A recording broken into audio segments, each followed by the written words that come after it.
And as the conversation about the vice president continues and we ask the question of what's next and how are things being put together here, the political arm of the Congressional Black Caucus just made it official and is now endorsing her. That gives you a sense of how things are coalescing quite quickly. Earlier this hour, Emily's List, which of course is the organization designed to elect women to political office, also endorsed her. So key elements of the Democratic Party coming under her wing already just within hours of the president's announcement. We also know that there will be a meeting at the top of the 5 p.m. Eastern hour of the Biden campaign and some Democratic National Committee officials to sort of go over what to expect next. We have no word yet on whether we will hear from the vice president today, what her reaction is to all of this, whether she has spoken directly to the president. That's information we're seeking and obviously in hot pursuit of. But it's believed that we will hear from her at some point by the end of today in some form, acknowledging the president's decision and announcing what her intentions are.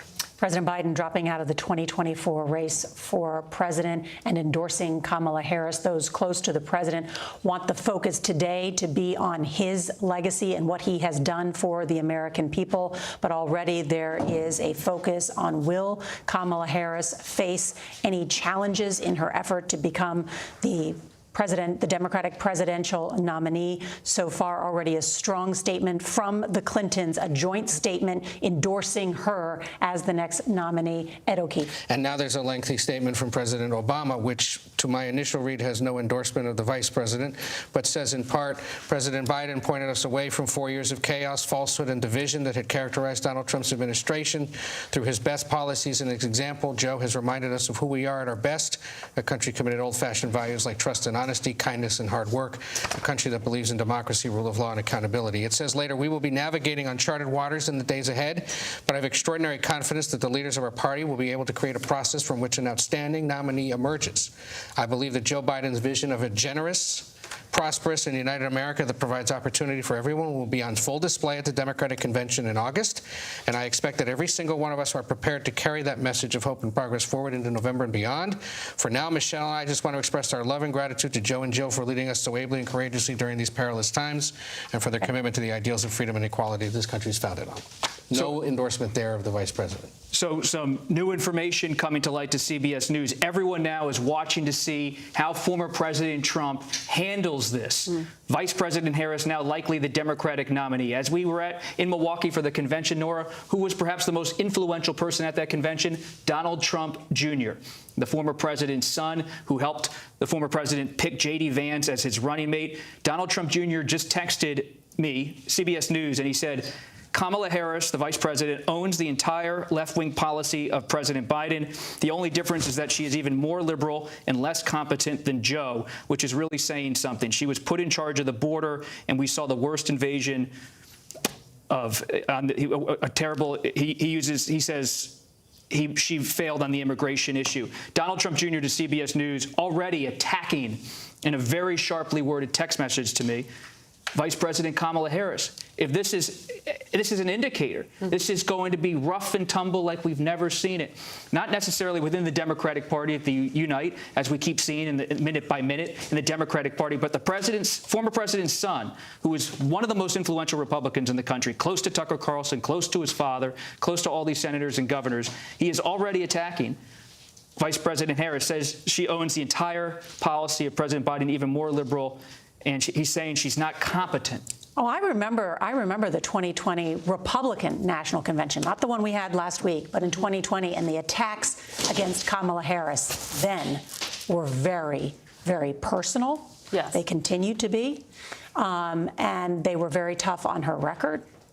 And I can imagine that they are refreshing that playbook. I can only imagine that. And a woman at the top of the ticket will take slings and arrows that a male candidate won't. That's just a fact, and we know it.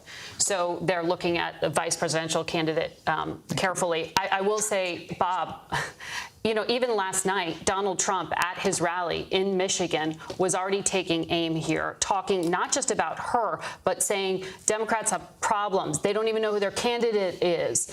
He gets the votes, and now they want to take it away. That's democracy. They talk about democracy. Let's take it away from him.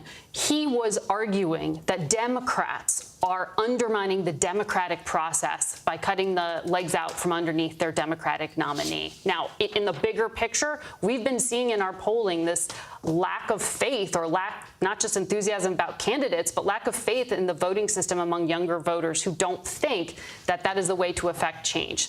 Does this switch on the ticket enliven things in a way that gets young voters excited, that restores faith in a process, that enlivens the party in a way that counters what Donald Trump is saying, which is that Democrats are the threat to democracy?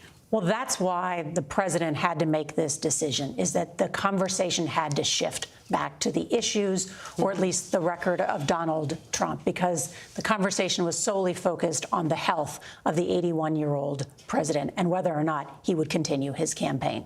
And as Bob was hearing from Donald Trump Jr., the Trump campaign has now issued a more formal statement laying out how it plans to prosecute the case against the vice president, saying, quote, she's just as much a joke as Biden is. Harris will be even worse for the people of our nation than Joe Biden. She's been the enabler in chief for Crooked Joe this entire time. They own each other's records, and there is no distance between the two. Harris must defend the failed Biden administration and her liberal weak-on-crime record in California, the Trump campaign argues, in essence saying, here's how we're going to take her on, in essence saying, his administration, hers administration, we're just going to keep running the race against them in their record. You know, it's a signal that, and we know in recent days there's been concerns with how to prosecute the case against her.